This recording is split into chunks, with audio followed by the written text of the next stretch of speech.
How we doing, everybody? Welcome back. We're doing it. Film Club. If you've never been here before, I'm your friend Carson. Your new friend or your old friend, really doesn't matter.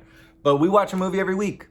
Best way to maintain this friendship is to follow Film Club wherever you like to do your socials. Because that's where we're going to tell you about the picks every week.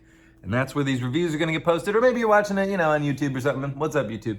But check this out. We watched an incredible movie this week. Something so good. It's something that I'm so glad they put on the Criterion channel because I just haven't seen this movie in a while.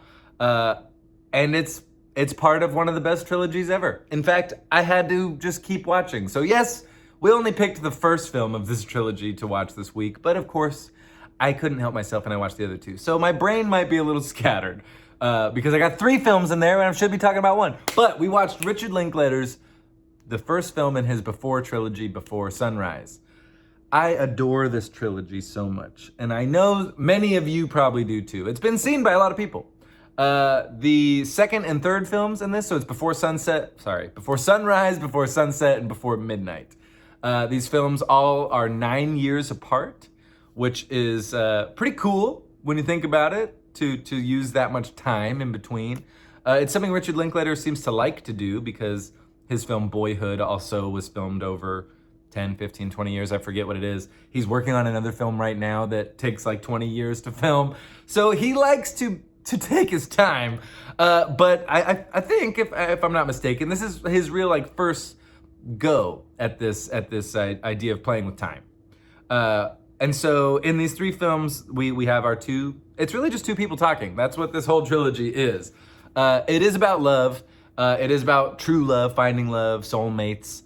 It deals with all these things. But the first film, they're strangers that meet on a train. And then I don't want to really give away the second and third film right now. We'll talk about them a little bit at the end of here. But in this first film, Hawke and Julie Delpy, 2 amazing actors who are both just right there shooting out of the canon of movie stardom at this part of the 90s. It's just these 2 people, man. They meet on a train. 2 young people meet on a train. One's an American guy, one's a French girl. We find out pretty quickly that he was supposed to have a very different European vacation with another girl. It didn't go well. Now he's by himself and he's on the next flight out, which is early in the morning in Vienna. He strikes up this wonderful conversation with this beautiful French girl, and he can't help himself. Right when he's supposed to get off in Vienna, he asks her to join him and just spend the day walking around talking. And for some reason, maybe because he's a charming, lovable idiot, she says yes. And so they go and have this wonderful day in Vienna where we just get to kind of witness 2 young people who are coming from total anonymity. They don't know each other, we don't know them, and we all get to know each other very quickly. And over this long evening into the night before sunrise, we watch these 2 people kind of fall in love, and there's a lot of beautiful ways that these 2 actors and Richard Linklater decided to show that to us. I'm sure if you're a lover of this movie like I am, one of the great scenes is when they go to that record store and they share that listening booth. I forget the gal's name of the record that they're listening to, but it's such a weird, very unknown female singer.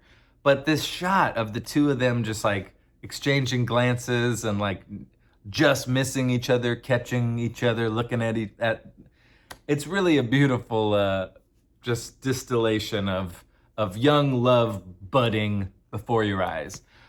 We get to witness their first kiss on that Ferris wheel. There's all these wonderful things. But my only real note is that I never got to see the goddamn cow play.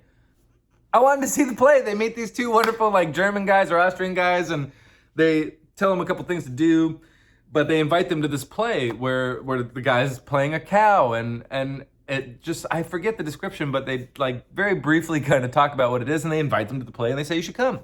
And then right at the very end of the movie, the sun's coming up, he's got to get ready to go to the airport, and he says, oh shit, we never saw that cow play. So I'm just putting it out there that somebody should make that play or make a movie of the play. The cow play needs its day. And that rhymes, so you know it's true. But yeah, this first film, man, I don't think that they knew they were gonna make 2 more films after this. I really don't. I also love, I'm going to kind of get at the end here. So if you haven't seen the film yet, maybe you don't want it spoiled for you. But at the very end of the film, when he's about to get, or she's going to get on the train to go back to Paris, and he's got to take his flight this morning. They make this like very last minute plan to meet back at this train station in 6 months, and they nail down the date and they nail down the time and the platform that they're going to meet on 6 months from now. Okay, goodbye, adieu, later. Great setup of dialogue there, and then we don't know what happens. It's up to you, the audience, whether if you're a romantic at heart, of course they see each other in 6 months, and it's amazing. If you're a cynic, of course one of them doesn't show up, or neither of them show up, because after 6 months and they didn't exchange addresses or phone numbers or anything, so they can't get a hold of each other. You're like, no, there's no way. Which is why it's so satisfying that 9 years later, they did make a follow-up story, and you do find out, did they meet up 6 months later? Are they together? And I'm not even going to spoil it for you, because I just need you to know that they came up with such a brilliant sequel to take place 9 years later that you had to see a third one. And so it's even more satisfying that 9 years after that, they get together and they do it again. And so with very limited spoilers, because I'm not going to do that here, Ethan Hawke actually described it this way, so I'm not the clever one. But he said, before sunrise is what love could be, before sunset is what love could have been, and before midnight is what love actually is like in real practical terms. So without giving stuff away, because it's not worth it. Since it is just a film about two people, all three of them for the most part, if I tell you anything, it's gonna ruin it. You got to find out for yourself. But yeah, let's just break down some fun facts. The first film, 100% on Rotten Tomatoes, so everybody likes it. It's number 55 out of 250 on Letterboxd as one of the best films of all time. Before Sunset, number 70 on that same list. So this is a very much beloved trilogy. The second and third film were both nominated for Best Adapted Screenplay at the Academy Awards. Julie Delpy and Ethan Hawke both had writing credits on those subsequent second and third films. They did help a lot with the writing in the first film, but they didn't get a credit. I did watch an interview that they both swear up and down that there was no improv in this trilogy. It's all written, it's all very precise, and they memorized it. And yes, some of the scenes are like 11 minutes long with maybe one cut. So they're basically doing a play. And who better? Because they're both just such strong actors, and they're so lovable. It's very easy to fall in love with both of them separately. So therefore, it's very easy to get invested in their relationship. And as we watch it over the course of about 30, 20 years, whatever it is, 18 years, I don't know. Yeah, 18 years. Over the course of 18 years, we watched this couple, and it's really an unmissable piece of cinema. I mean, I just can't recommend it enough. It's just confectionery. It's sweet, but it's not like corny. There's a real truth and honesty to these people.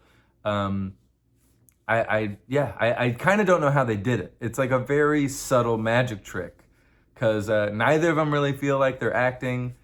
Neither of them really feel like they're saying anything that was written down. It feels almost like a documentary.